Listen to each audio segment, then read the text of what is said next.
Pag-usapan po natin ang isa sa pinakamahal na 20 peso sa panahon ngayon na pwede nga pong bilhin sa halagang 3,000 pesos mga ka-coin collector. Pero bago po natin ito pag-usapan, ipapakilala ko lang po sa inyo ang ating mga barya na patuloy pa po natin binibili hanggang sa ngayon. Ito po mga ka-coin collector, ito po bumibili pa rin po tayo ng 5 peso na ganitong kulay BSP series. At ang taon nga po natin binibili dito ay yung mga year 2006 mga ka-coin collector. Yun po ang aking binibili sa ganitong taon. At ito rin po, bumibili din po tayo ng mga Leyte Golf Landing. Ngunit ang hard to find po na aking hinahanap ay yung 50th anniversary. Ito pong 70th anniversary. Kung brilliant uncirculated condition ng inyong hawak, yan po ay aking bibilhin sa halagang 500 pesos. Pero kung yung 50th anniversary po, yan po ay bibilhin ko sa inyo sa halagang 2,000 pesos. At heto po ang isa pa nating hinahanap at hard to find ay ang 1 peso BSP series. Ang hinahanap ko po dito ay ang year 2005 mga ka-coin collector.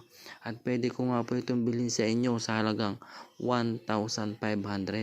Baka po meron kayo ng ganitong klaseng 1 peso coin year 2005. Bibilhin ko po sa inyo sa halagang 1,500 mga ka-coin collector. At patuloy pa rin po tayong bumibili ng mga commemorative coin na brilliant condition at brilliant uncirculated condition.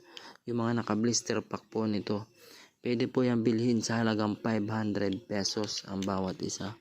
At heto na nga po tayo. Pag-usapan na po natin ang 20 peso coin na pwede kong bilhin sa halagang 3,000 pesos.